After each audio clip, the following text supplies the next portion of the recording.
Hello students, this is our science class for class 10 and we are doing chemistry's chapter number 4 that is carbon and its compounds। हम carbon और it's compounds के बारे में पढ़ रहे हैं। Carbon की हमने स्पेशल प्रॉपर्टीज़ पढ़ी थी कि वो क्या उसमें स्पेशल फीचर हैं कि वो बहुत लंबी चेन बना सकता है, टेट्रा कोवेलेंसी है, उसके कोवलेंट बॉन्ड फॉर्म करता है, आइसोमेरिज्म शो करता है, वो सब हमने पढ़े थे। ठीक है, अब कार्बन के कंपाउंड कौन कौन से हैं हम उसके बारे में भी जान लेते हैं। First is carbon compounds. Carbon compound क्या होंगे? बहुत सिंपल सा है, नेम से ही जैसे पता चल रहा है, कोई भी ऐसा कंपाउंड जिसमें कार्बन हो, कोई भी ऐसा कंपाउंड जिसमें कार्बन है उसे क्या कहेंगे? हम कार्बन कंपाउंड कहेंगे। जैसे CO2, CH4, CH3, COH, इन सब में कार्बन है ना, तो ये क्या होंगे? Carbon compound. सिंपल सा है, नेम से ही पता चल जाएगा। कार्बन कंपाउंड्स मतलब कोई भी ऐसा कंपाउंड विच हैव कार्बन। ठीक है, next is organic compound. Organic compound क्या होगा? जिसमें कार्बन और हाइड्रोजन कोवलेंटली बॉन्ड से अटैच्ड होंगे। देखिए, जिसमें कार्बन और हाइड्रोजन कोवलेंट बॉन्ड से अटैच होंगे, लेकिन साथ में दूसरे एलिमेंट भी हो सकते हैं, जैसे ऑक्सीजन, नाइट्रोजन, सल्फर, कुछ भी। जैसे एग्जांपल देखिए, C6H12O6, ये हमारे फूड का, ग्लूकोज का यही फॉर्मूला होता है, C2H5OH। समझ में आ गया? जो लिविंग वर्ड से रिलेटेड है वो ऑर्गेनिक कंपाउंड होते हैं लगभग। देखिए, जिसमें कार्बन और हाइड्रोजन कोवलेंट बॉन्ड से अटैच होंगे, लेकिन साथ में दूसरे एलिमेंट भी होंगे। ठीक है, ये होते हैं ऑर्गेनिक कंपाउंड। डिफरेंस याद रखिएगा, ये बात याद रखिएगा कि ऑर्गेनिक कंपाउंड में कार्बन और हाइड्रोजन कोवलेंट बॉन्ड से अटैच होते हैं और दूसरे एलिमेंट भी होंगे। हाइड्रोकार्बन्स क्या होंगे? क्या डिफरेंस होगा इनमें? हाइड्रोकार्बन्स वो कंपाउंड होंगे जिसमें सिर्फ कार्बन और हाइड्रोजन होंगे। Hydro means hydrogen, carbon mean carbon.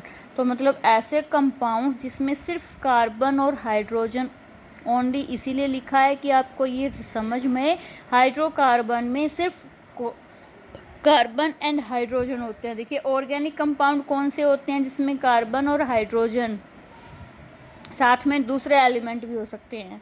ठीक है, लेकिन जो हाइड्रोकार्बन्स हैं उसमें सिर्फ कार्बन और हाइड्रोजन होंगे, दूसरे एलिमेंट इसमें नहीं होंगे, ये याद रखिएगा। इसके बाद आता है क्लासिफिकेशन। देखिए, अगर हम कार्बन को डिवाइड करें तो हम इसको इस तरह से भी डिवाइड कर सकते हैं, ऑर्गेनिक कंपाउंड और इनऑर्गेनिक कंपाउंड। ठीक है, हाइड्रोकार्बन की क्लासिफिकेशन कैसे करेंगे? देखिए, हमें पता है कि जो कार्बन है वो कोवलेंट बॉन्ड फॉर्म करता है। ठीक है, तो उसके अकॉर्डिंग इसको हम कर सकते हैं open chain. Open chain means जब वो स्ट्रेट लाइन बना रहा हो। देखिए, कार्बन के चारों तरफ जब हमें बॉन्ड दिखाना है तो ये सिर्फ 4 लाइन या 4 स्टिक ही शो कर सकते हैं, 5 शो नहीं कर सकते, क्योंकि कार्बन की वैलेंसी कितनी है? 4। और क्लोज चेन कौन सा होगा? जिसमें कार्बन अटैच है एक दूसरे से, लेकिन रिंग बना रहे हैं वो। ठीक है, वो रिंग कैसे भी हो सकती है, 3 की, 4 की, 5 की, कैसे अटैच कर रहा है वो। ठीक है, तो ओपन चेन कौन सा होगा? जो स्ट्रेट चेन होगा, और इसको एलिफैटिक हाइड्रोकार्बन्स भी बोलते हैं। स्ट्रेट चेन वाले को, ओपन चेन को एलिफैटिक हाइड्रोकार्बन्स भी बोलते हैं। ठीक है, इसका देखिए क्लासिफिकेशन कैसे होता है ओपन चेन वाले का, एल्केन, एल्कीन एंड एल्काइन। ठीक है, एल्केन एन आ रहा है इसमें, तो देखिए जो इसमें कार्बन होंगे वो सिंगल कोवलेंट बॉन्ड से अटैच होंगे, सिंगल कोवलेंट बॉन्ड से। ठीक है, एल्कीन है उसमें डबल बॉन्ड होते हैं कार्बन्स के बीच में कहीं भी। एल्केन जिसमें कार्बन्स के बीच में सिंगल कोवलेंट बॉन्ड होगा। एल्कीन क्या होगा? जिसमें कहीं भी हो सकता है ये, लेकिन जब इसके साथ हम 1 2 3 4 स्टिक हो गई, 4 से ज़्यादा स्टिक नहीं दिखा सकते क्योंकि इसकी वैलेंसी 4 होती है। कहीं ना कहीं जब कार्बन्स में डबल बॉन्ड होते हैं, ठीक है, तो वो क्या होता है? एल्कीन। और एल्काइन क्या होता है? जब carbon triple covalent bond show कर रहा हो तो क्या होता है? एल्काइन बोलते हैं उन्हें। ठीक है, अब देखिए, एक इन एल्केन में सिंगल बॉन्ड है, लेकिन जहाँ डबल और ट्रिपल बॉन्ड है, इसका मतलब क्या है कि इन बॉन्ड को हम सिंगल बॉन्ड में चेंज करके एक और हाइड्रोजन ऐड कर सकते हैं। मान लो ये बॉन्ड हमने यहाँ से हटा दिया और यहाँ पे हम हाइड्रोजन अटैच कर सकते हैं। ऐसे ही एल्काइंस में हम इसको सिंगल में या डबल में चेंज करके हाइड्रोजन दे सकते हैं। इसका मतलब क्या है, इनके साथ हाइड्रोजन हम अटैच कर सकते हैं, इनमें और हाइड्रोजन अटैच हो सकते हैं।